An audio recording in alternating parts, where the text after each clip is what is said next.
Bonsoir à tous, bienvenue sur le plateau Equinox Soir, votre décryptage quotidien de l'actualité de lundi à vendredi entre 19h et 21h.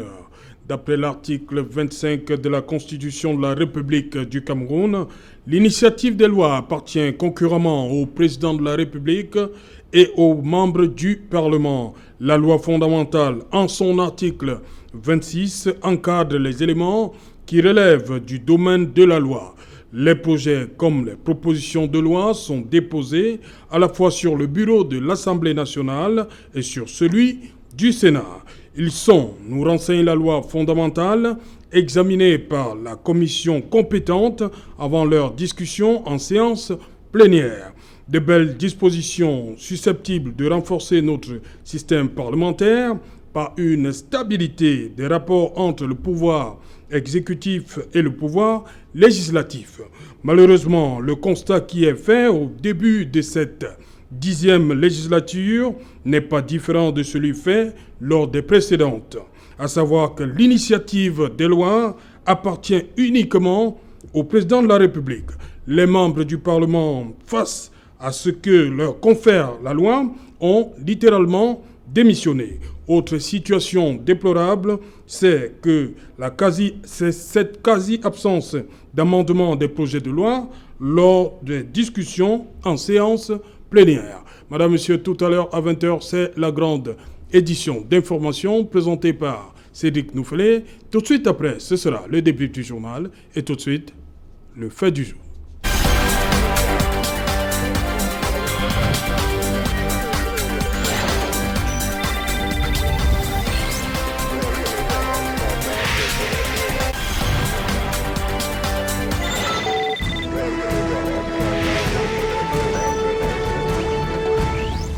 Assemblée nationale, des projets et pas des propositions de loi, c'est une interrogation, madame, monsieur. Pour tenter de répondre à cette interrogation, nous avons convié ce soir les partis présents à l'Assemblée nationale en plateau et même via Skype. On va le découvrir tout à l'heure. Bonsoir d'abord Jean-Robert Wafo.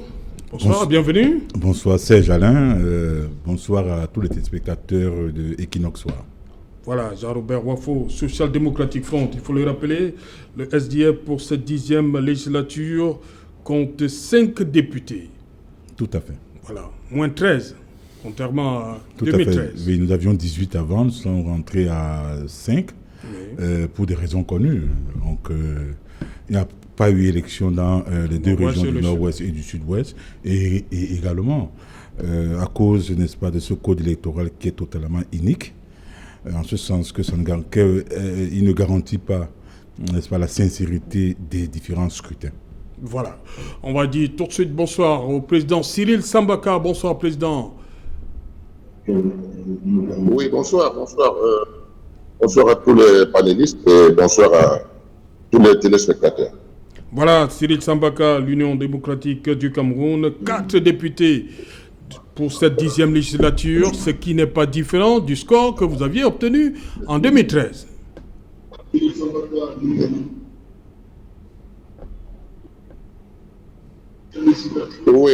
je dois considérer que les élections ne se sont pas très bien passées pour moi. J'aurais pu être à l'Assemblée nationale. Oui. Donc, j'étais prêt pour y être. Malheureusement, ce n'est pas le cas aujourd'hui. Voilà.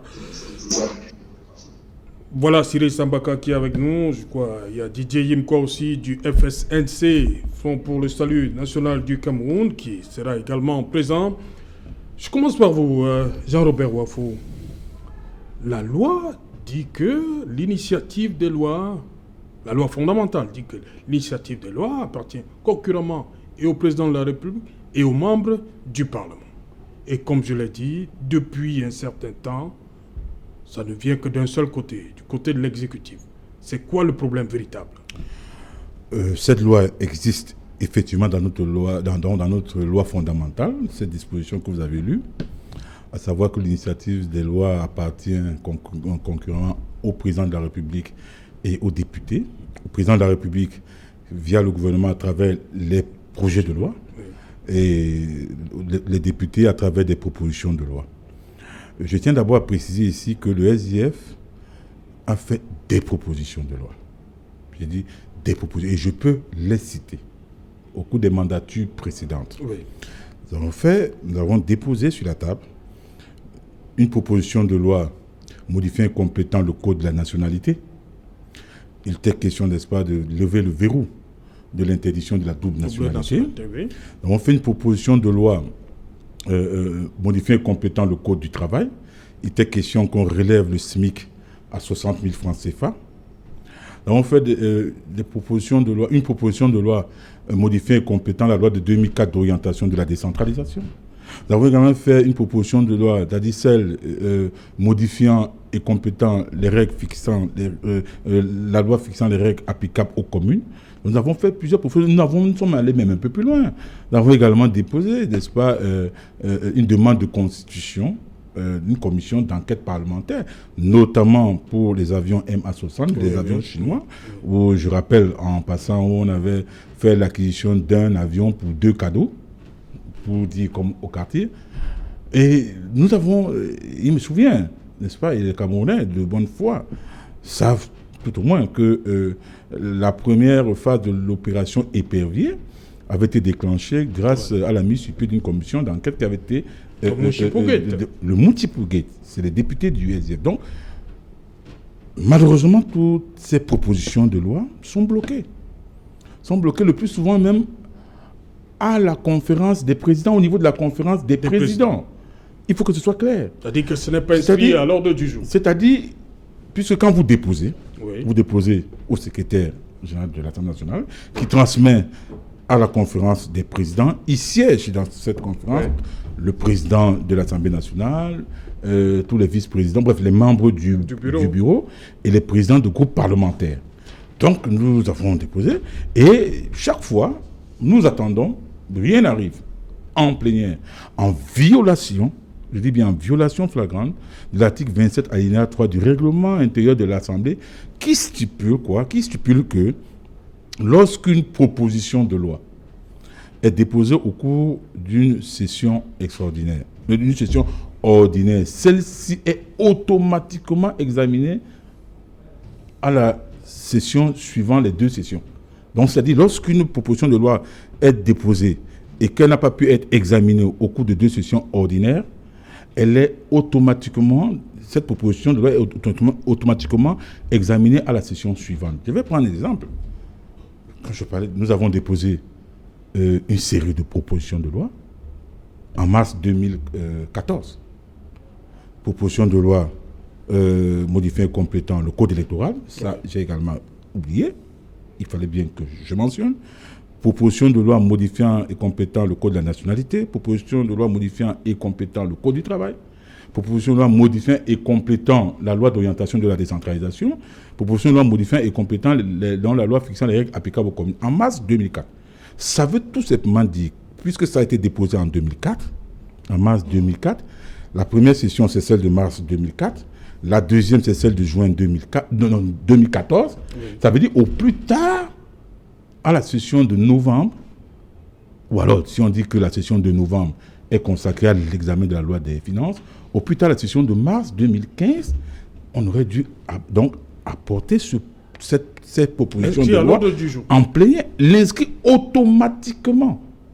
On dit celle-ci est automatiquement examinée à la session suivante, car elle n'a pas pu être examinée au cours de 2 sessions. Bon voilà, je parle de mars 2015 au plus tard. Nous sommes rendus, n'est-ce pas, aujourd'hui à juin. Ce n'est pas encore, ça n'a pas encore été examiné à la conférence des présidents. Ça n'a même pas franchi le seuil. J'ai dit le seuil de la conférence des présidents. Donc ils n'ont même pas pris la peine d'acheminer. Il n'y a pas que les propositions de loi. Il y a également les propositions d'amendement constitutionnel. Parce que les propositions de loi que moi je viens de citer ont été déposées par l'honorable Joshua aussi, ainsi que le groupe parlementaire. Il y a également des propositions d'amendement constitutionnel. Par exemple, l'honorable Jean-Michel Nitu a déposé une proposition d'amendement constitutionnel sur le contrôle de l'action gouvernementale. Non, sur le contrôle de l'action du président de la République, parce que la Constitution mentionne dans une de ces dispositions que seul le gouvernement rend compte devant le Parlement. Il était question qu'on qu'on amende cette disposition, qu'on ne dise pas que le gouvernement rend compte devant le Parlement, que ce soit l'exécutif, parce que l'exécutif, c'est le président de la République et c'est le gouvernement. Bon voilà, tout ça n'est même pas arrivé. Il y a également une proposition d'amendement constitutionnel qui est différent de la proposition de loi, qui est sur, par exemple, l'article 53, relativement à l'immunité du président de la République, qui est consacré par cette constitution-là, qui indique que même après sa fonction, il ne peut pas être attaqué, il ne peut pas être poursuivi. L'honorable Jean-Michel Nicho a déposé, n'est-ce pas, cette option en modifiant incompétent l'article 53 de la Constitution. Donc, tout cela a été déposé. Les députés, je veux dire les parlementaires du SDF ont fait un travail remarquable. Bon, mais il faudrait également, ça, c'est pas pour vous accabler, que régulièrement, quand c'est déposé, puisque c'est communiqué à la presse, que ça fasse l'objet de débats. Voilà. Mais malheureusement, ça ne fait pas l'objet de débats. Et puis, je vais dire, je m'étonne également, n'est-ce pas, du silence mortuaire, n'est-ce pas, des députés de la majorité. Voilà, non, il est là, quand nous l'avons convié. Bon, j'espère qu'il pourra répondre on va accueillir, à cette préoccupation. André Luther Meka, bonsoir, bienvenue. Bonsoir et bonsoir à tous les milliers de téléspectateurs d'Equinox Soir. Merci. Félicitations, chef service des affaires générales. Directeur des affaires générales. Directeur des affaires. On va dire quoi, c'est la saison des récoltes? Disons que c'est une promesse ferme que le chef de l'État a tenue, de pouvoir faire le rajeunissement de la haute administration. C'est l'occasion ici de dire merci au chef de l'État, au recteur, le professeur Ondoa, et au ministre d'État, le ministre de l'Enseignement supérieur pour cette haute confiance. Les communicants sont de plus en plus récompensés, là, c'est quoi? Ils ont mouillé le maillot, ils récoltent. Non, fruits. Disons que tout le monde récolte. Vous-même, vous récoltez pour être directeur. Tout le monde récolte. Lui, il récolte, il a été nommé ministre des Chefs de cabinet. Donc, je crois qu'il y a une politique qui voudrait qu'à chaque fois qu'il y a un travail qui est fait, ou à chaque fois qu'il y a un certain nombre de stratégies, qu'on essaie, n'est-ce pas, de trouver des hommes pour pouvoir, n'est-ce pas, implémenter la stratégie. Je suis un serviteur. Et aujourd'hui, je crois que le coach a décidé de me donner un autre dossard. Je vais jouer, je vais marquer des buts. Ok. Cyril Sambaka, face à cette situation, on a une... Oui, Cyril Sambaka, vous êtes là? Face à cette situation, l'honorable... Non, je ne peux pas dire l'honorable. Jean-Robert Wafo, sur ce plateau, il a égrené un ensemble de propositions de loi venant du SDF, mais qui n'ont jamais abouti véritablement. On n'entend pas beaucoup parler de l'UDC. Ce sont des propositions de loi. C'est quoi? C'est le nombre qui vous décourage, entre guillemets? Ben, je dois vous dire que en réalité, il faut savoir comment ces institutions fonctionnent. Il faut savoir comment ces institutions fonctionnent. Il n'y a jamais eu de volonté politique pour que notre Assemblée puisse fonctionner normalement. C'est la raison principale pour laquelle, depuis que cette Assemblée est pluraliste, les partis politiques de l'opposition ont déposé plusieurs fois des propositions de loi à cette Assemblée. Ça n'a jamais abouti. En réalité, nous vivons dans un monde où on proclame la démocratie, mais les mécanismes qu'on met en place sont là pour freiner cette démocratie. Sinon, comment peut-on expliquer que 180 personnes n'ont pas la possibilité d'engranger des lois dans ce pays? Non, c'est une volonté manifeste de l'exécutif pour ne pas, ma foi, avoir un progrès sur les lois. Les lois doivent être faites par les députés. Mais malheureusement, nous avons que l'exécutif qui envoie des lois à l'Assemblée nationale. Tout ça est fait à dessein. Maintenant, nous voyons bien comment ces choses-là fonctionnent, que ce soit à l'Assemblée, que ce soit au Sénat. Tout le monde attend. Et les lois n'arrivent jamais pour que les députés puissent les regarder avant le temps et faire des contre-propositions et des amendements. Malgré cela, quand ça arrive quand même, il faut reconnaître aux députés qu'ils font des efforts, malgré le temps qui leur est imparti, de faire des amendements. Mais ces amendements sont jetés à la poubelle, il faut le dire. Donc, vous voyez, c'est exactement la même chose que les lois qui vont sortir de là. On va nous dire que qu'il y a la décentralisation, mais quand vous allez regarder les lois, vous allez vous rendre compte que c'est la déconcentration, ce n'est pas la décentralisation. Maintenant, on a proclamé ce qu'on a proclamé, mais dans le fond, on n'a pas avancé. Au contraire, on a parfois reculé. C'est la raison pour laquelle nous disons qu'il faut être sincère. Si nous voulons nous inscrire. D'ailleurs, qu'est-ce qui nous fait dire ce que nous disons? La première chose que vous devez regarder dans une Assemblée nationale, c'est qu'est-ce qu'ils ont sorti comme statut de l'opposition. Il n'y a pas de statut de l'opposition au Cameroun. Le Cameroun est le rare pays qui n'a pas de statut de l'opposition. Et quand on n'a pas le statut de l'opposition, ça veut dire que l'opposition n'est rien. L'opposition est réduite à zéro. Parce qu'ils n'ont pas de statut. Quand vous n'avez pas de statut, vous n'avez rien. Et c'est le cas au Cameroun. C'est la raison principale pour laquelle, au Cameroun, l'opposition n'est rien. Il y a eu un chef de l'opposition depuis 1991-92. Vous pouvez me dire ce que la Constitution, ce que les lois ont dit par rapport au chef de l'opposition? Vous pouvez me dire que chaque fois qu'il y a eu quelque chose au Cameroun, le chef de l'État a appelé le chef de l'opposition pour qu'il discute? Ou bien il a appelé les présidents des autres partis qui sont à l'Assemblée nationale pour discuter? Rien du tout. Donc, l'opposition n'existe pas dans la tête de ceux qui nous gouvernent. Ils ont mis quelque chose pour meubler, c'est des fleurs, mais pour dire qu'il y a des partis politiques de l'opposition au Cameroun, mais des partis politiques sans un statut dès le départ. Vous pensez que ça peut aboutir à quoi? C'est de mépris. Ça ne peut aboutir qu'à de mépris. Parce que, tiré de la colonisation, nous avons pensé tout simplement que c'est les fonctionnaires qui sont ceux qui doivent faire l'alpha et l'oméga de ce pays. Voilà les problèmes que nous avons concrètement. Siri Sambaka, vous attendez donc que ce soit les parlementaires de la majorité et ADPC qui introduisent cette proposition de loi-là? Non. Oui. Qui doit faire cette proposition? Ce n'est pas les députés ADPC ou bien sénateurs. C'est les députés de l'opposition. Par rapport au statut de l'opposition. Mais je ne vous ai pas bien compris. Je dis qui doit donc introduire cette proposition de loi-là par rapport au statut de l'opposition que vous réclamez? Ce n'est pas les parlementaires RDPC, tout de même. Évidemment. C'est pour cette raison qu'il faut jouer franc jeu. Il faut jouer franc jeu. Ou bien nous sommes en démocratie et puis nous allons, n'est-ce pas, vers ce que les grandes démocraties font, à savoir que les gens ont été élus pour travailler à l'Assemblée nationale et représenter le peuple. Alors si on va à l'Assemblée nationale, on tire ce que le peuple souhaite et on ne peut même pas en parler à l'Assemblée nationale parce qu'il y a une majorité écrasante de manquer d'élégance même vis-à-vis de ses collègues. La question fondamentale qui va Voilà, des petits soucis techniques avec Cyril Sambaka, on va le retrouver dans un instant. Justement, André Luther Meka a beaucoup de plaintes là, de la part des partis de l'opposition.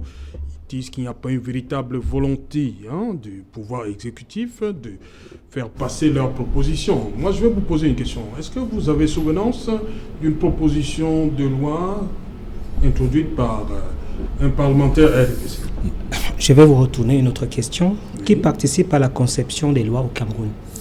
Je voudrais vous dire que la conception des lois au Cameroun part de plusieurs secteurs. Il me souvient ici que j'ai souvent fait des débats où les opposants crient à UADIA qu'ils ont participé à l'évolution, n'est-ce pas, du code électoral. Puisqu'effectivement, il y a eu ONEL 1, ONEL 2 et les CAM. Donc, cette évolution a été travaillée effectivement par les acteurs politiques à travers des concertations. Donc, ce que je voudrais d'abord dire, c'est que les lois ne proviennent pas seulement, la conception des lois ne proviennent pas seulement, n'est-ce pas, des députés. Je crois que ça part, n'est-ce pas, dans un certain nombre de concertations des secteurs. Il y a des lois des finances où il y a des cadres de concertation, notamment avec le GICAM, et qui peuvent, n'est-ce pas, générer un certain nombre de lois. Donc, faire croire au peuple camerounais que c'est le RDPC Manitou, le chef de l'État, qui fait des lois, c'est mentir le peuple. Parce qu'il y a des cadres de concertation avec, n'est-ce pas, la finance, avec les politiques, avec le social, qui fait en sorte que tout ce brainstorming, on puisse recueillir un certain nombre de lois qui sont accompagnés à l'Assemblée nationale. Je voudrais également lever l'équivoque. Les Camerounais doivent savoir que pour inscrire une loi à l'Assemblée, il faut avoir les 2/3 des signatures des députés. Et pour la plupart, malheureusement, le SDF n'a pas souvent ces signatures-là. Ce qui fait qu'on ne peut pas inscrire, n'est-ce pas, leur projet. Pour faire quoi? Je dis pour proposer une loi. Il faut les 2/3 des signatures des députés. Non, c'est pour adopter une loi. Pour adopter une loi, il faut cela. Pour faire la proposition, j'ai cité l'article 27, peut-être que vous n'étiez pas encore là, l'article 27 alinéa 3 du règlement intérieur de l'Assemblée nationale, qui indique que lorsqu'une proposition de loi n'a pas pu être examinée au cours de 2 sessions, celle-ci est examiné automatiquement à la 3e session. J'étais là. Mais maintenant, j'étais là. Je suis en train de vous donner peut-être une information. Écoutez, je suis en train de vous donner une information, s'il vous plaît. Je dis, c'est 2 choses différentes. L'adoption passe par pour faire une proposition de loi, il faut avoir les 2/3 des signatures des députés. Non. Et c'est à partir de cela qu'on peut examiner. Peut-être, il faut la majorité. C'est à partir de cela qu'on peut examiner une proposition de loi. Je voudrais également dire ici qu'il est important de savoir qu'il y a un certain nombre de principes. Le Cameroun n'est pas un régime parlementaire. Le Cameroun est un régime présidentialiste. Ça veut dire quoi? Ça veut dire présidentialiste, c'est très bien dit. Mais c'est une vérité. Ça veut dire quoi? Ça veut dire que nous partons. Mais c'est présidentialiste. Nous partons. Tout est concentré. Vous allez me laisser parler finalement. Vous allez me laisser finalement parler. Au moins là, donc, c'est un régime présidentialiste qui part, n'est-ce pas, de la Constitution de 58 avec De Gaulle et qui fait en sorte qu'on avait constaté qu'il y avait un certain nombre de régimes qui évinçaient, n'est-ce pas, des républiques. Donc, il fallait effectivement faire diluer un certain nombre, n'est-ce pas, de pouvoirs du Parlement pour permettre à ce que le président puisse avoir un certain nombre de pouvoirs. Et également de la France au Cameroun, le président a un certain nombre de pouvoirs. D'ailleurs, le président peut dissoudre l'Assemblée, le président peut convoquer le Congrès et faire une communication spéciale. Ce que les Camerounais doivent savoir, c'est que le Premier ministre au Cameroun n'est pas responsable devant l'Assemblée ni le gouvernement. Il est responsable devant l'exécutif et le chef de l'État. Donc, pratiquement, il est important donc de dire que c'est l'exécutif qui travaille en concertation avec un certain nombre de secteurs des activités sociales, politique, finance, qui concocte des lois. Et je peux même dire que le chef de l'État est la dernière personne à visiter cette loi parce que cela part, n'est-ce pas, dans un certain nombre d'expertises et même les députés. Ce n'est pas parce que c'est le chef de l'État l'exécutif qui présente la loi que cela veut dire effectivement que cette loi a été, n'est-ce pas, concoctée par le chef d'État. Je crois qu'il y a des concertations qui font en sorte qu'on puisse, n'est-ce pas, prendre un certain nombre d'avis. Notamment, ils sont souvent consultés. Aujourd'hui, ils ont vu la loi sur le code sur les comités territoriaux décentralisés qui sont venus, n'est-ce pas, du grand dialogue.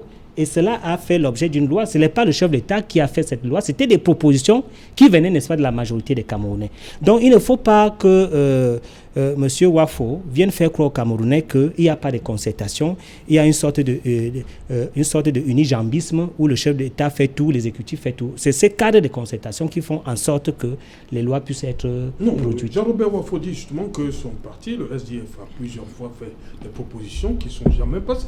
Je vous ai dit qui n'ont jamais été inscrites comme ça à l'ordre du jour. Je vous ai dit dès le préalable de mon propos que nous sommes dans un régime présidentialiste. Et ce régime présidentialiste, qui a la majorité à l'Assemblée nationale, a des priorités. Et ces priorités sont fixées effectivement, non seulement par la conférence, n'est-ce pas, des présidents, mais également par les députés qui ont la majorité et qui ont, n'est-ce pas,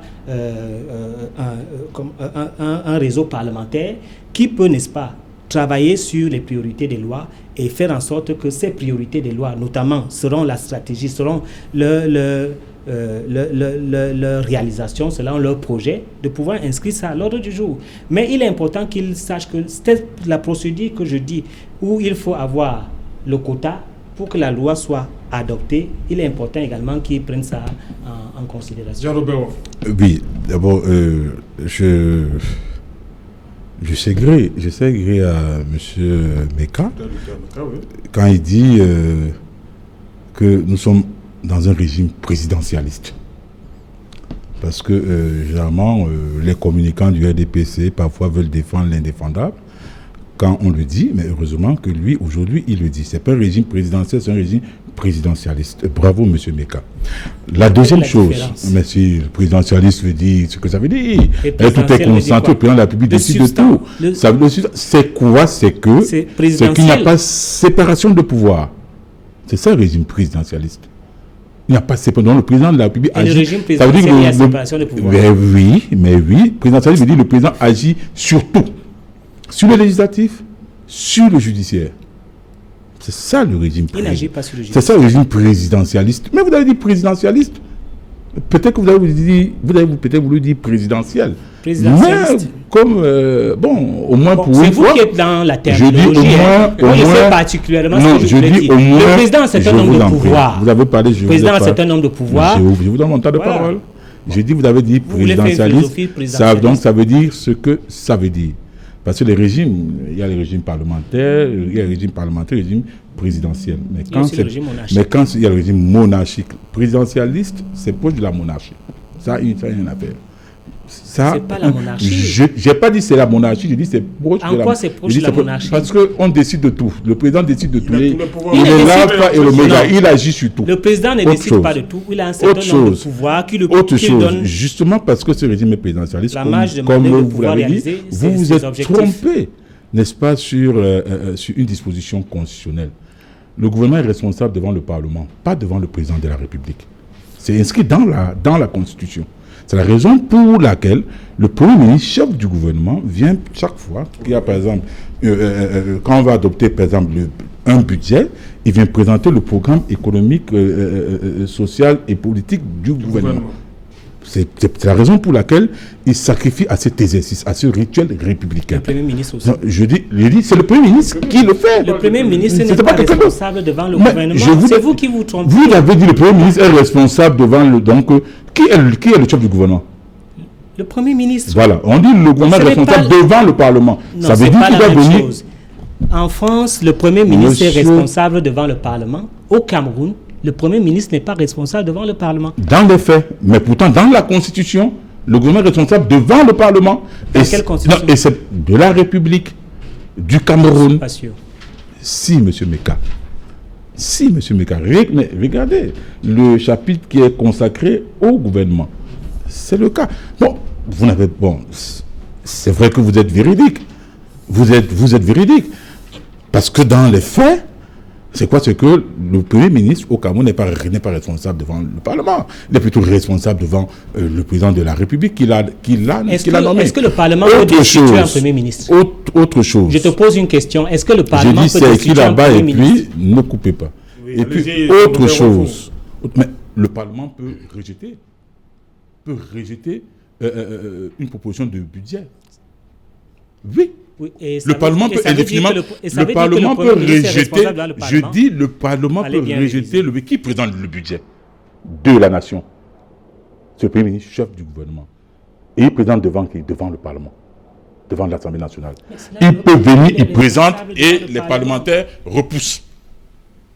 Il revient une deuxième fois, on repousse. On sera obligé. Et ils peuvent repousser peut-être parce qu'ils ne veulent pas de la tête de ce... Écoutez, ça c'est la première chose. La deuxième chose. J'espère que vous avez regardé ce chapitre-là. La deuxième chose.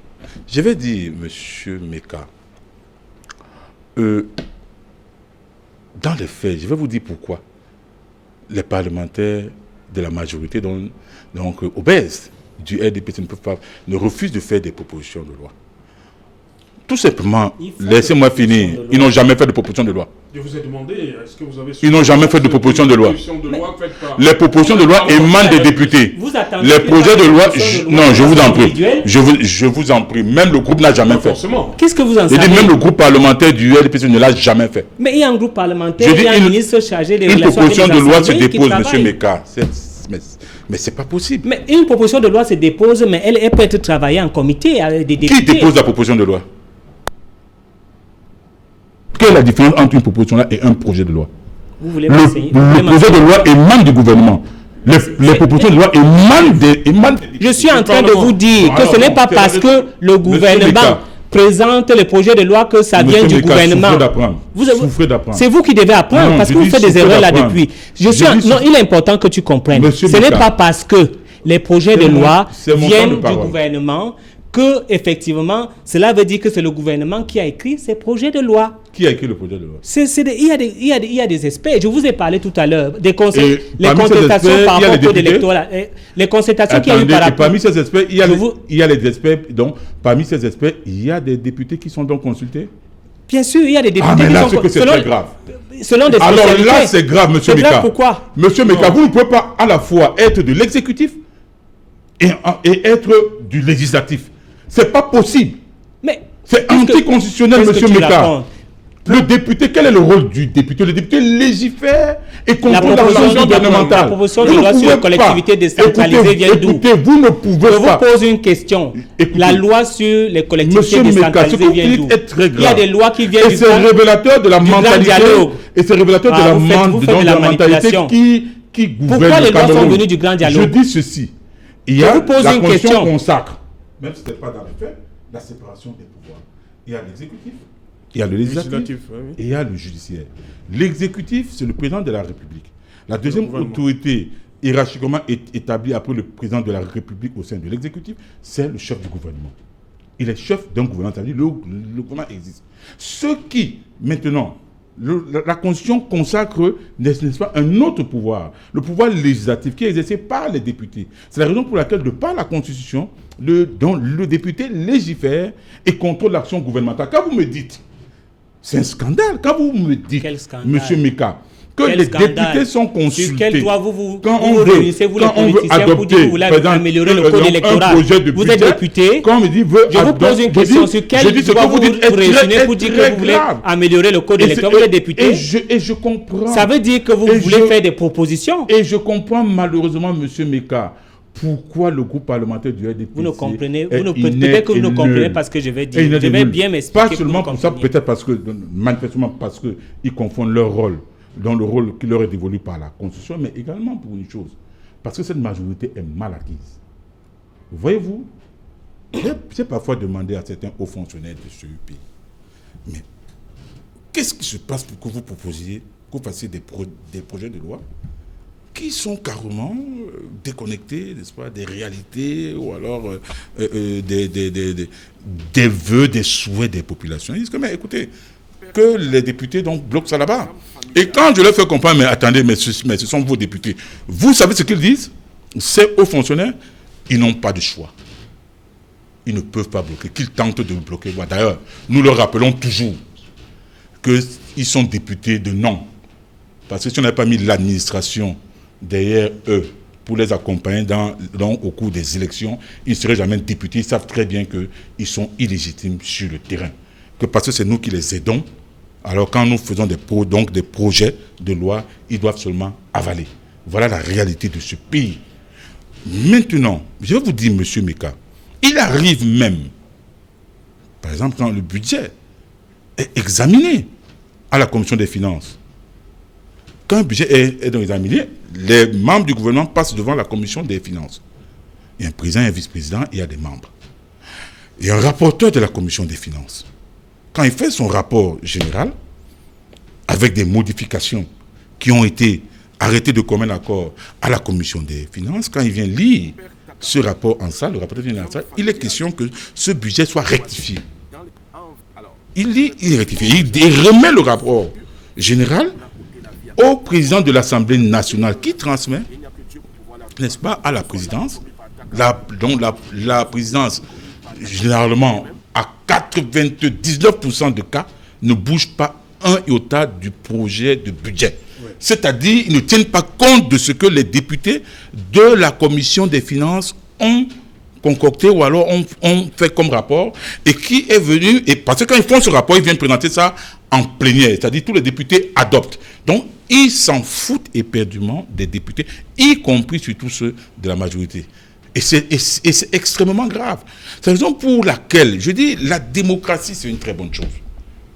La sincérité d'une élection, c'est ça qui fait qu'un pays bouge. Parce que quand vous êtes élu, quand vous êtes convenablement élu, vous allez représenter la nation. Quand l'exécutif vient avec un projet de budget ou un projet de loi, vous n'êtes pas tenu. C'est vrai qu'il y a la discipline parlementaire, donc il y a la discipline du parti, mais à un moment donné, le député, quand ça ne va pas, il dit non. On a vu Martin Oyono dire à un moment donné non, mais non, arrêtez. Même en France, on a vu les députés de la République En Marche, qui sont la majorité, dire non à un projet de loi émanant du chef du gouvernement, Édouard Philippe. Donc voilà, on a besoin, M. Meka. Il faut changer de paradigme au niveau de l'Assemblée nationale, au niveau du Parlement. Parce que quand ils sont des bénis, oui. Mais écoutez, ils font du mal à qui? Ils font du mal au peuple. Je dis, montrez-moi. Je dis que vous avez. Et je vais même dire, tous les corps, les rares députés de la majorité, les rares députés de la majorité, globalement mal acquises, qui ont essayé, n'est-ce pas, de porter la voix.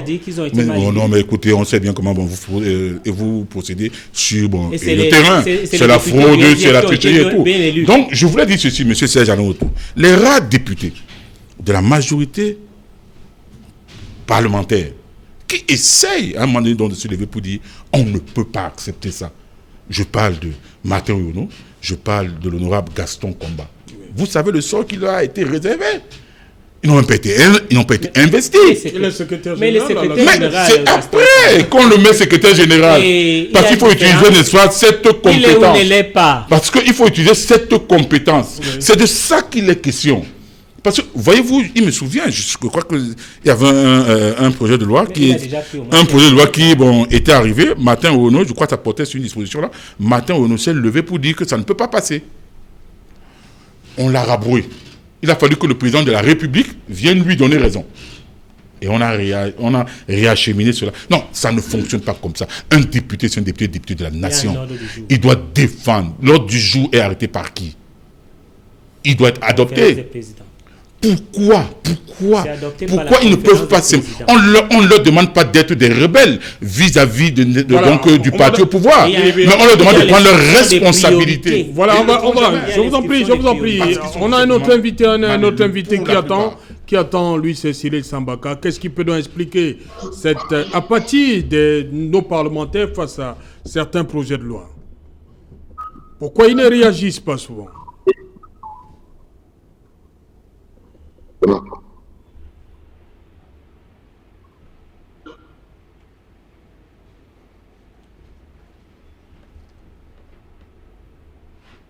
Oui, Cyril Sambaka. Cyril Sambaka, ma question est celle-ci. Qu'est-ce qui peut donc expliquer l'apathie sortie sur ce plateau par Jean-Robert Wafo? Même les députés de la majorité laissent passer tous les projets de loi sans véritable amendement. Sorti sur ce...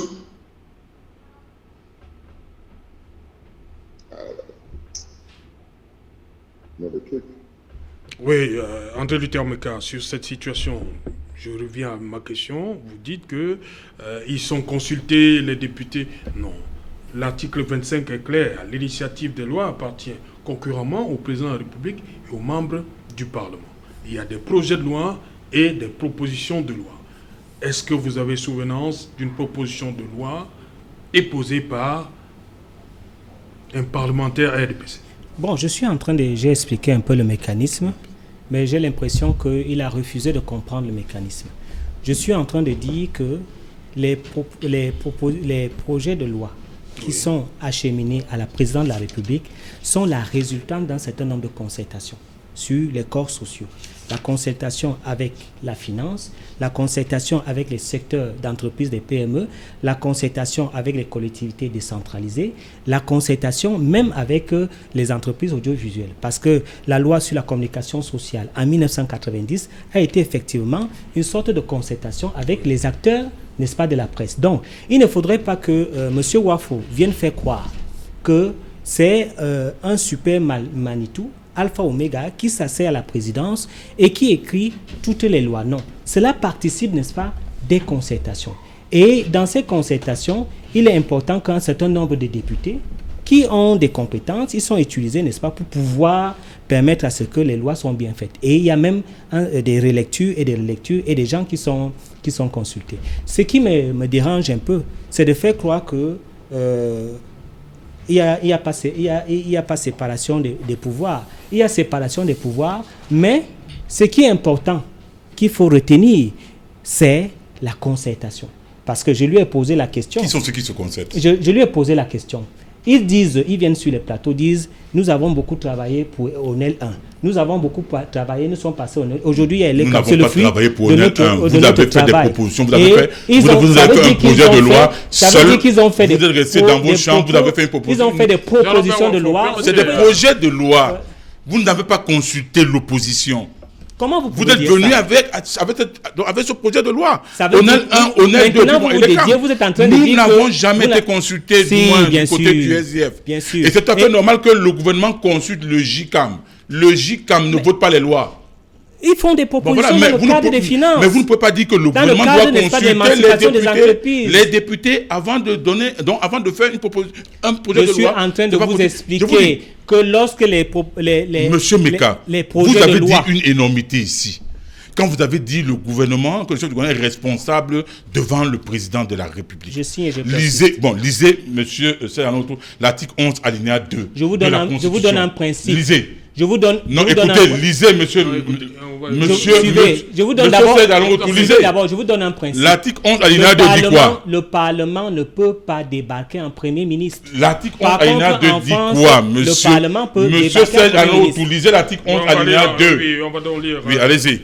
Chapitre 2 du gouvernement, article 11. Le gouvernement est chargé de la mise en œuvre de la politique de la nation telle que définie par le président de la République. Alinéa 2, il est responsable devant l'Assemblée nationale dans les conditions et selon les procédures de l'article 34 ci-dessous. C'est clair. Le gouvernement est responsable devant l'Assemblée nationale. C'est clair. Plus de discussion à faire. Je voudrais dire... On peut continuer. Non, je voudrais dire de façon pratique.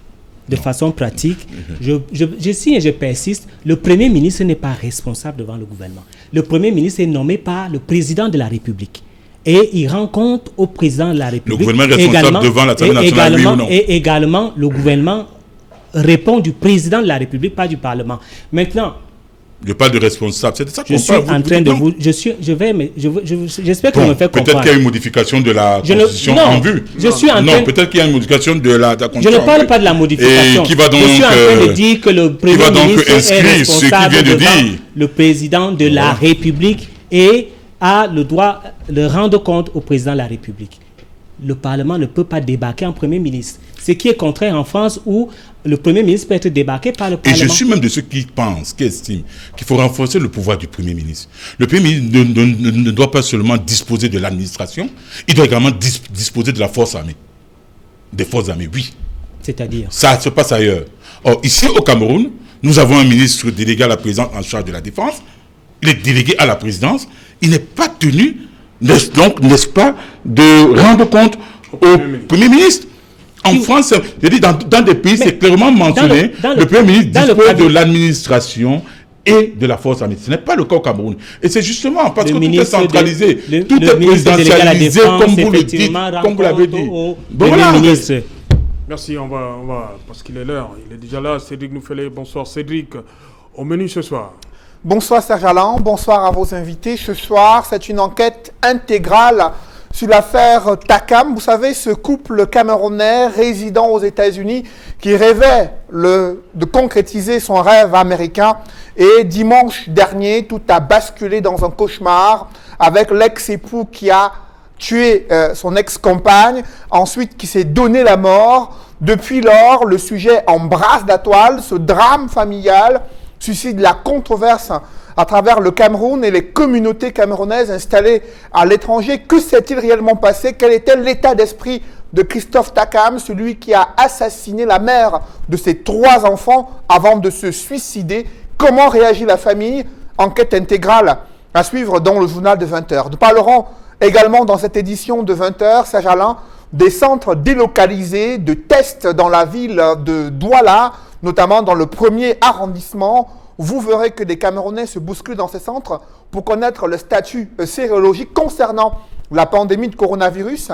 Mais cependant, ces centres manquent encore de quelques équipements nécessaires pour être optimales. Nous ferons le point sur cette pandémie dans le journal de 20h. Nous parlerons également ce soir, Serge Alain, d'une série de vols de voitures de marque Toyota à travers la ville de Yaoundé. Et Douala, vous allez le voir, des voleurs spécialisés dans la confection des clés de voiture qui leur permettent d'accéder à n'importe quel véhicule. Ils ont été appréhendés par la Légion de gendarmerie du littoral. Nous ferons le point dans le journal de 20h. Nous parlerons également de l'initiative de la Chine qui promet d'offrir aux Africains en priorité un vaccin contre la pandémie de coronavirus si elle réussissait à trouver la formule magique. Qu'est-ce qui cache cette intention de la Chine?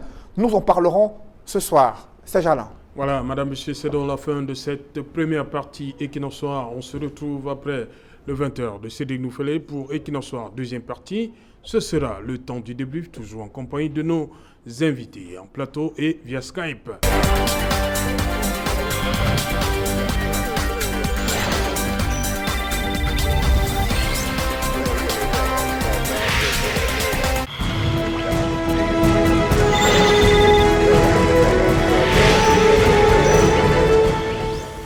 Retour sur le plateau Equinox Soir. Nous sommes toujours en compagnie de nos invités pour Equinox Soir, deuxième partie. Le temps du débrief. André Luther Meka du Rassemblement démocratique du peuple camerounais. En face de lui, Jean-Robert Wafo, Social Democratic Front.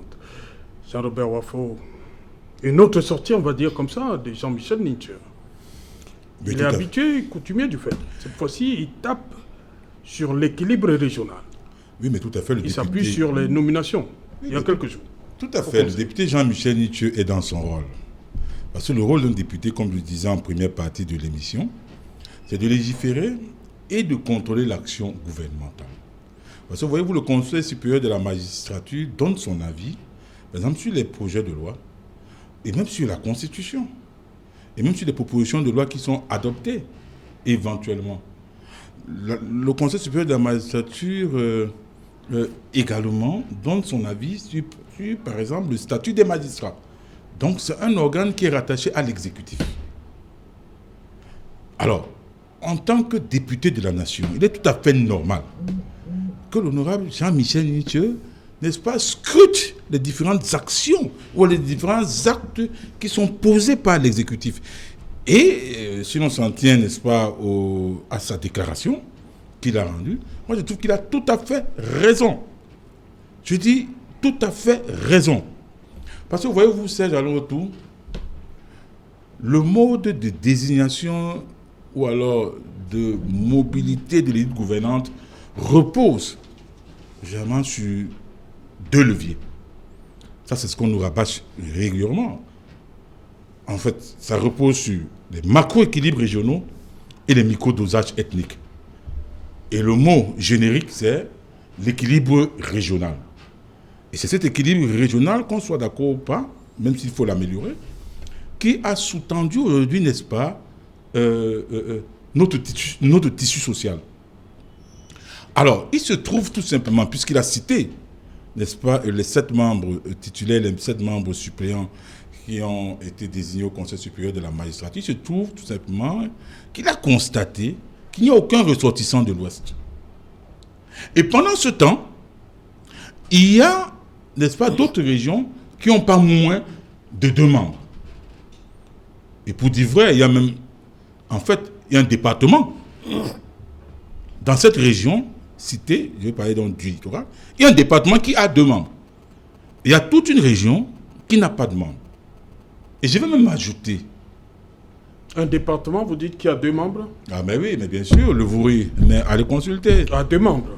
Qui a 2 membres. Parce que quand on dit le littoral, on peut estimer que, bon, on a pris un dans le Mungo, on a pris un dans la Sanaga maritime. Non, mais c'est le Vouri. Bon voilà, allez donc consulter, vous êtes journaliste, un excellent journaliste d'ailleurs. Bon, alors, ils posent ce problème en se disant, mais comment peut-on prendre dans une région, ou alors dans un département pour être précis, 2 personnes? Et dans une région, on ne prend personne. Est-ce à dire que dans cette région, en l'occurrence celle de l'Ouest, il n'y avait pas quelqu'un qui avait le profil de l'emploi. C'est une question simple qui pose. Et je crois que tout républicain qui sait sur quoi repose, n'est-ce pas, notre tissu social, ce qui a longtemps contribué à entretenir, autant que faire se peut notre vivre ensemble. Quand c'est ébranlé, il est tout à fait normal pour un député de dire « je dénonce ». Et c'est ce qu'il a fait à merveille. Il a rappelé que c'est justement, que c'est également, n'est-ce pas, cette marginalisation de nos compatriotes anglophones du Nord-Ouest et du Sud-Ouest qui, donc dans les postes de représentativité, qui est à l'origine, qui est l'une des causes, n'est-ce pas, de la déflagration que l'on observe aujourd'hui dans ces deux régions et pour lesquelles on n'a pas encore trouvé de pompiers suffisamment efficaces pour l'éteindre. Il a dit, Dadi le dit, ce n'est pas dit qu'il est tribaliste, non, pas du tout. Il dit des choses claires et je connais des gens dans le RDPC qui, depuis ce matin que ça a été publié, je dis des hauts cadres. Qui sont d'accord avec Jean-Michel Nitieux. Des dignitaires même qui sont d'accord. Qui disent là, on a fait fort. Ils ont dit là, on a fait fort. C'est pas normal. Et regardez même cette liste. Nous sommes en pleine crise anglophone. Il faut que ça cesse. Tout le monde doit mettre la main à la pâte pour que ça cesse. Donc tout le monde doit mettre la main pour que la paix revienne. Mais regardez cette liste. Sur 7 titulaires, un anglophone. Sur 7 suppléants, un anglophone. Un du Nord-Ouest comme titulaire, un du Sud-Ouest comme un. Pourquoi ne pas mettre deux? Qu'est-ce que ça coûte? Qu'est-ce que ça coûte? Non. Et là, ça allait encore créer d'autres... Non, mais qu'on mette au moins deux, mais pourquoi ils sont un seulement? Oui. Un anglophone, un compatriote anglophone comme titulaire, un autre compatriote anglophone comme suppléant. Pourquoi ne pas mettre deux? On dit, donc pour ces deux-là, oui, les anglophones titulaires, on dit un du Nord-Ouest, un du Sud-Ouest. Même chose à la suppléance, on dit un du Nord-Ouest, un du Sud-Ouest. Ça coûtait quoi? Non, okay. À un moment donné, il faudrait, je suis pas là, à un moment donné, il faudrait que ceux qui sont en charge du pouvoir de nomination dans ce pays, parfois se regardent, parfois se posent des questions, qu'ils fassent des introspections permanentes pour savoir si les actes qu'ils posent à la fin ne sont pas susceptibles, n'est-ce pas, d'ébranler de façon considérable, n'est-ce pas, notre vivre ensemble qui nous est tous si cher. André Luther Mika, est-ce qu'on dit très souvent qu'il y a le pouvoir discrétionnaire, hein? Non, ce n'est même pas le pouvoir discrétionnaire. Moi, je crois que... Article 8, alinéa 10, le président nomme aux emplois civils et militaires. Nous allons revenir là-dessus. Mais Jean-Robert Wafo et les membres de l'opposition prennent les Camerounais pour des idiots culturels. Quand ils sont intéressés, ils parlent de la compétence et qu'on ne doit pas respecter l'équilibre régional. Qu'on ne doit pas respecter l'équilibre régional dans le littoral, on doit laisser la compétence. Mais quand ça les intéresse, il faut, n'est-ce pas, laisser la compétence et respecter l'équilibre régional. Bon, moi je sais que l'honorable Nitieux est député de Douala 5e. Je ne sais pas s'il est député de Bamileke ou de l'Ouest. Bouri-Est. Voilà, il n'est pas député de Bamileke ou de l'Ouest. Il est député de Douala 5e, il est député de la nation. Donc, apporter un débat de tribalisme et être le représentant de l'Ouest, alors qu'il est député de la nation, pour moi, c'est du pur tribalisme. Et je crois qu'il y a beaucoup de plaintes par rapport à cela. Parce que le véritable problème de certains turiféraires, de l'autochtonie, c'est ce problème. C'est-à-dire que vous êtes envoyé à l'Assemblée nationale pour défendre les intérêts des populations, mais vous allez à l'Assemblée nationale pour défendre les intérêts d'une communauté. Et c'est ça qui fait le véritable problème où vous entendez la protection des minorités. C'est ça le véritable problème. Il n'est pas allé là-bas pour défendre l'Ouest. Il est allé là-bas pour défendre les intérêts de la population. Et il y a des gens qui défendent très bien l'Ouest. Il y a le LACAM, il y a autre. Bon, si c'est met à défendre l'Ouest, ça veut dire qu'il marginalise effectivement d'autres communautés qui l'ont voté. Parce que ce n'est pas seulement la communauté de l'Ouest qui l'a voté. Et je voudrais que les Camerounais prennent acte de ce genre d'erreur politique que d'aller à l'Assemblée nationale pour défendre une tribu et non la nation. C'est très grave. C'est extrêmement grave ce que l'honorable Nitieux fait. C'est extrêmement grave et je prends les Camerounais à témoin de prendre ça. Et il y a effectivement aussi le volet de la compétence. Le volet de la compétence et le volet, n'est-ce pas, de ceux qui ont transmis. Ils ne sont pas allés de leur propre gré. Ils ont été, n'est-ce pas, mandatés par l'Assemblée nationale. Alors, le SDF pouvait se poser des questions. Quels sont, n'est-ce pas, les critères qui ont amené à ce choix? Oui. Au lieu de parler de la tribu, au lieu de parler, n'est-ce pas, de la communauté Bamileke. Donc, pour moi, je considère dès lors que certains ne vont pas à l'Assemblée pour résoudre les problèmes des Camerounais, pour défendre les Camerounais. Ils vont pour résoudre les problèmes de leur communauté. Et c'est extrêmement grave. C'est extrêmement grave parce que les autres ne sont pas moins Camerounais que l'Ouest. Ils ne sont pas moins Camerounais. Et je crois qu'il y a eu, n'est-ce pas, un certain nombre de critères, un process qui a mené, n'est-ce pas, à leur désignation. Ils sont mandants de l'Assemblée nationale. Ils ne vont pas, n'est-ce pas, de leur propre gré. Je vais dire ici, Monsieur Meka, c'est vous qui voulez opposer des tribus. Mais c'est vous qui êtes venu parler de l'Ouest. Je vous ai écouté parler. Vous êtes venu parler de l'Ouest. Vous aurez même pu ne plus rien dire parce que c'est extrêmement grave. C'est une erreur politique. Il n'y a pas que l'Ouest qui a voté. Est-ce que je peux maintenant parler? Il n'y a pas que l'Ouest. Mais c'est énervant. Mais quelle est cette histoire? Oui, allez-y donc, Jean-Robert. Je soutiens totalement. Vous n'avez pas le choix. Vous allez assumer cette erreur politique. Mais est-ce que je peux parler? Allez-y. Je soutiens totalement et sans réserve la déclaration de Noam cette bourde politique. Pour une chose. Ce n'est pas seulement l'Ouest qui... Laissez-moi finir. Ce n'est pas seulement l'Ouest qui... Mais monsieur Meka, n'exagérez pas de ce plateau. Non, c'est vous qui exagérez. Vous venez sur un plateau comme celui-ci pour parler du tribalisme. J'ai la parole ou pas? Je vous en prie. Vous venez sur un plateau comme celui-ci pour parler du tribalisme. J'ai la parole ou pas? Vous avez la cartographie des électeurs de Douala 5e. J'ai la parole ou pas? Je dis, je soutiens totalement et sans réserve la déclaration de l'honorable Jean-Michel Ncheux pour une raison simple, très simple. Vous avez fait dans la phraséologie, dans la rhétorique aérienne et superficielle. C'est ça. Laissez-moi finir. Vous n'avez pas abordé le problème de fond. Il y a une différence fondamentale. L'honorable Ncheux ne parle pas des élections, il parle des nominations. Il parle de nomination. Oui, il y a une différence entre être élu. Je vous en prie, il y a une nomination entre... de l'Ouest. Un député de la nation. Mais vous continuez à parler de quoi? Vous êtes appelé à être directeur demain, hein? Ça quoi y voir? Non, mais vous voulez déjà calmez-vous. Vous êtes en train de parler des tribalistes. Moi, je sais les Camerounais, je ne sais pas l'Ouest. Une élection n'est pas une nomination, monsieur. Je dis qu'il est député. Il a été élu par toutes les catégories sociales, par toutes les tribus. Mais dès qu'il devient député, justement... Il devient député de l'Ouest. Je vous en prie, dès qu'il devient député, et étant élu dans une circonscription, dès qu'il devient député, il n'est plus seulement député de sa circonscription, il est député de la nation. Et l'Ouest, je vous en prie, et la région de l'Ouest fait partie de cette nation. Et les autres ne sont pas des régions. Je suis désolé. Donc ce qu'on a envoyé à l'Assemblée nationale, je suis désolé, il est député de la nation, il est dans son rôle. En tout cas, si d'autres ne parlent pas, c'est leur problème. Les Camerounais doivent la mission de l'honorable Ncheux à l'Assemblée nationale pour défendre l'Ouest. Il faut plutôt prendre acte de cette bourde incommensurable qui a été promise.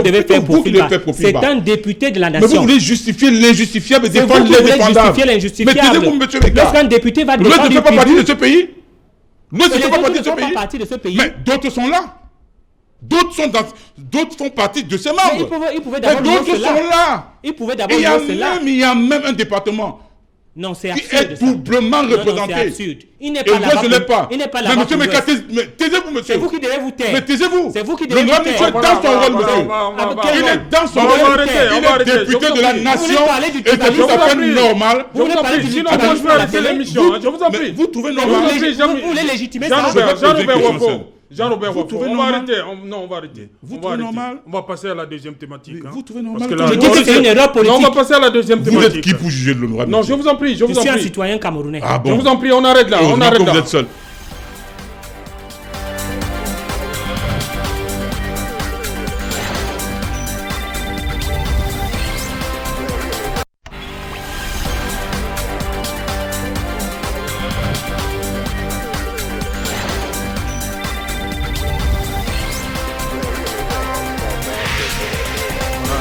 Les esprits se sont calmés un tout petit peu. On va donc passer comme ça la deuxième articulation de ce débrief. Il y a ce drame de Cincinnati, André Luther Meka, des Camerounais qui sont partis comme ça. On parle. Qu'est-ce que ça vous inspire comme premier commentaire? Je suis touché. Je suis touché parce que ce sont des crimes passionnels. Oui. Alors, lorsque j'entends l'histoire, il paraît que c'est un jeune Camerounais qui arrive aux États-Unis avec sa copine. Et je crois qu'ils ont eu des petits bisbires. Et sa copine, n'est-ce pas, a été, n'est-ce pas, j'allais dire, séduite par un Américain. Et il y a eu divorce. Et le Camerounais a tout perdu. Et il a tout perdu. Et il a pris, je crois, la décision suprême d'ôter la vie à sa femme et d'ôter sa propre vie. Alors, je crois que nous devons retenir les leçons de ce genre de drame. La première leçon, effectivement, c'est de savoir que tout le monde n'a pas un mental d'acier, que tout le monde n'a pas une psychologie forte et que, véritablement, certaines déceptions sont fatales. Et il est important, n'est-ce pas, à un certain moment, qu'il y ait, n'est-ce pas, la famille qui encadre les couples, qui accompagne les couples pour que les couples puissent, n'est-ce pas, survivre à leurs problèmes. Donc, c'est vraiment lamentable. Et je dis aussi qu'il y a un problème aussi de confiance.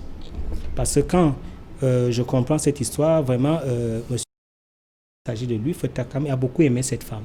Parce que c'est lui qui a été la principale convoitise de ce voyage. Il a amené sa femme et ça a été une déception totale. Bon, je ne voudrais pas les juger, mais une de perdue, 10 de retrouvée. Je crois qu'un homme un bon Africain pouvait, n'est-ce pas, survivre à ce malheur et pouvoir se reconstruire pour être un peu plus fort. Parce que les épreuves nous apprennent, n'est-ce pas, à pouvoir... Ce qui fait la force d'Africain, c'est qu'au-delà, au fur et à mesure des épreuves, des batailles, des obstacles, vous devenez fort. C'est ça, un Africain est un guerrier. Et je dis, ça a été vraiment difficile pour lui. C'est dommage. Est-ce que ce n'est pas la société? Les gens parlent de la société américaine qui amène des personnes à se comporter de la sorte. Non, je ne pense pas que c'est la société. C'est un peu, n'est-ce pas, l'investissement à fond. Au regard de tout ce qu'il a subi. Non, je crois que c'est l'investissement à fond de la relation. C'est-à-dire qu'il s'est investi à fond, sur le plan de l'amour, de l'affection, sur le plan même d'investissement financier, matériel. Il a tout donné. Et lorsqu'il n'a plus, d'abord, la principale convoitise, la femme, il n'a plus le matériel pour pouvoir s'émanciper et il est à la fois trahi, parce que vous savez, la fidélité, l'une des infidélités les plus impardonnables pour les couples, c'est, n'est-ce pas, les rapports sexuels. Donc, quand il a vu qu'il est cocufié, automatiquement, il a craqué. Donc, je ne crois pas que c'est un problème de société, c'est un problème d'investissement à fond. C'est-à-dire, on mise tout et quand on n'a plus rien, on pète un câble. Ça devient un crime passionnel. Jean-Robert Wafo, sur cette histoire qui nous vient des États-Unis, deux Camerounais, de nos compatriotes qui sont partis comme ça. Bon, c'est une tragédie. Qui suis-je pour les juger? Qui suis-je pour donner du tort à l'un ou à l'autre? Ce qu'on sait, c'est qu'ils se sont aimés, ils ont trimé ensemble, ils ont construit, ils ont clashé. Voilà. Ils ont eu leur lot, n'est-ce pas, de problèmes, comme tout couple. Ouais. Malheureusement, leur vie commune s'est mal achevée. C'est triste. J'ai une pensée, n'est-ce pas, pour les 3 enfants. Ouais. Parce qu'au-delà de tout ce qui s'est passé, il y a 3 orphelins qui sont là, qui vont devoir vivre sans leur père et sans leur mère, qui seront regardés, c'est-à-dire qui vont régulièrement subir le regard, n'est-ce pas, des autres. C'est un poids que les enfants vont terrible, traîner comme ça leur vie. C'est un poids terrible, c'est-à-dire qu'ils sont...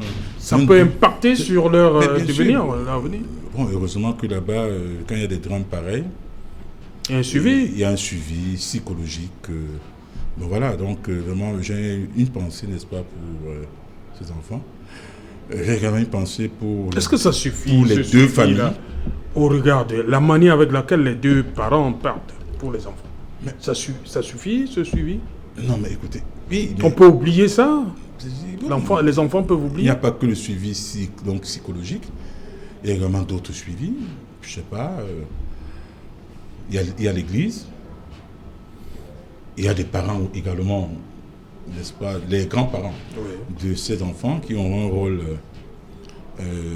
très important à jouer. Et j'ai une pensée, n'est-ce pas, pour ces parents qui ont, pour les parents, donc des deux familles, qui sont en train, n'est-ce pas, de vivre un drame insoutenable. Parce que déjà l'annonce était très forte, était très violente. Oui. Comment ces familles dont se trouvent depuis l'annonce tragique de cette mort, comment ces deux familles se trouvent. C'est dur, hein, c'est très dur. Mais bon, heureusement qu'ils ont laissé 3 enfants. Ces 3 enfants, espérons pour eux qu'ils seront bien encadrés par la suite. Oui. Il n'y aura pas de dégâts, n'est-ce pas, mentaux. Parce que... Justement, on a suivi dans le reportage de Sylvestre Hippolyte Zangaou, les parents sont au village pour des rites. Bien sûr. C'est important pour la suite des événements. Dans la région de l'Ouest, quand une mort est aussi tragique, ouais. il y a des rites généralement qu'on fait. Des rites de purification, des rites même également pour accompagner les enfants, des rites. Mais les enfants sont aux États-Unis. Est-ce que leur présence n'était pas importante? Nous savons très bien qu'en Afrique, les morts ne sont pas morts chez nous, les Bantous. Donc, non, je dis par rapport au rite qu'on fait au village. Oui, la présence des enfants n'était pas importante. Non, pas nécessairement. Certains initiés, je n'en suis pas un, vous diront que pas nécessairement. Leur présence n'est pas absolument nécessaire pour que des rites soient effectués. Mais je dis c'est un coup très dur, excessivement dur. Et vraiment, vivement que le Très-Haut, n'est-ce pas, pose vraiment les mains sur ces 3 enfants qui vraiment sont dans une situation manifestement indescriptible. Voilà. Merci. Merci André Luther Mekas. Ça a été facile. Merci à vous, Jean-Robert Wafo. Nous sommes donc arrivés au terme de cette édition houleuse, madame, monsieur. Rendez-vous demain lorsqu'il sera 19h. Bonsoir, Goulmacon.